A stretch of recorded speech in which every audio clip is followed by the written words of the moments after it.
Hundreds of people in the valley say they are hearing voices in their heads. And those voices are being transmitted by microwave or other methods. Well, several viewers asked us to investigate what they call electronic harassment. KMIR6's Angela Monroe joins us now with what she's discovered. Angela. Electronic harassment, synthetic telepathy, voice-to-skull technology. Chances are you haven't heard of these terms, but after searching the internet, I found dozens of websites dedicated to the phenomenon and several Valley residents who say they're victims. How much more can you invade me than to go into my brain? It sounds like somebody else is reading the book, only it's thoughts. We're not having a group hallucination. This is actually something that's happening. These men all live in the area, didn't know each other before the voices started, and say someone is playing mind games with them. Mostly it's a lot of derogatory comments about whatever you're thinking about. Only time I ever had a whole sentence, he said, "This is not about you," which just frosted me. If it's not about me, what the hell am I going through all this for? Kevin Bond says he used to have a normal life. I was living in the San Diego area. I was clerking for a federal judge, and I noticed that I was being followed by a whole bunch of people. According to the websites, what Bond is describing is called gang stalking. He moved to Palm Springs to escape. I started hearing, as you'll hear, the hearing voices and what they'll call voice to skull or microwave hearing. Bob Stansfield says his experience was similar and started a decade ago. They were active in following me around here, and I started hearing the voices a little bit after the vehicular stalking. Randall Ringer says the voices started when he was undergoing chemotherapy. The first thing that was said was Randall Ringer. And I sat up straight and I went into the bathroom, and I looked in the mirror, looked myself in the eyes, and I said, did that really happen? Bond says he's found more than 300 victims locally and is tracking others across the state through billboards.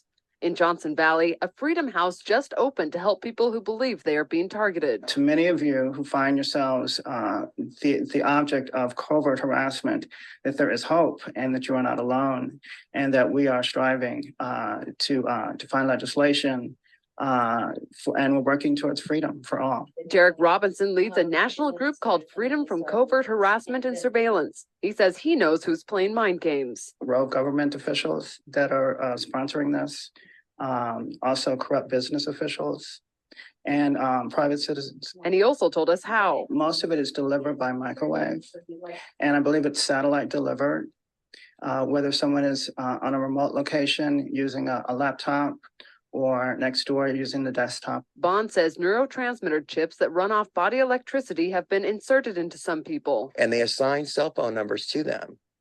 The cell phone numbers are then run through a computer, and a computer translates your thoughts. This crime has been available to the military for 60 years. We sat down with local psychiatrist Dr. Alan Drucker to get his professional opinion. There's no scientific evidence and there's no objective evidence to show that what they believe to be happening is factually true. So what does the doctor believe is behind these voices? Information that I found on many of these websites really confirms or is consistent with what I see in delusional disorders. But these men disagree. I've been to a psychiatrist and they gave me anti-schizophrenia medication, and it did absolutely nothing whatsoever. However, Dr. Drucker says delusional disorder has no real medical treatment and is believed to start because of disrupted dopamine pathways in the brain. These pathways then start to fire or get triggered in the absence of actual stimulation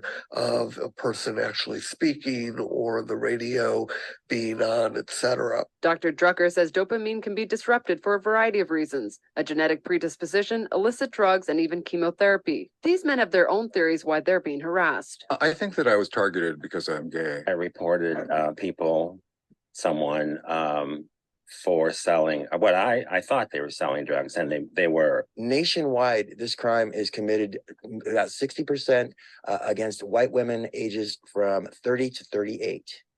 But in Palm Springs, it's almost 98% gay men. But it does tend to occur more in populations of individuals who are marginalized or in some way stigmatized in society. But these men disagree and say police and the psychiatric community need to take them seriously. When I worked with the government, I heard a lot of people coming in saying, I'm hearing voices through my tooth. Now I look back and I think, are they like I am now and I just didn't pay attention? For them, the voices are a waking nightmare. And Kevin Bond told me they're working on a book project about electronic harassment and pitching the idea to DreamWorks. Back to you. I've seen it several times, Len, and I really feel for the gentlemen involved, the victims of this abuse. And I'm very disappointed in what Dr. Drucker said about their situation, that he's basically passed them off as delusional. Professor James Lynn is hearing sounds that aren't there, but he's not crazy. Pulses of microwave energy are being generated and fired at him from behind. Microwaves can be heard. The energy of the absorbed microwaves causes brain tissue to very slightly heat up and expand, causing a pressure wave to be picked up by the hearing mechanism in the inner ear. The whole idea of his sound spotlight system is to make sure that only one person can hear him, even though they're 20 meters away. Hey, you there. You on the laptop. Hey, excuse me, miss.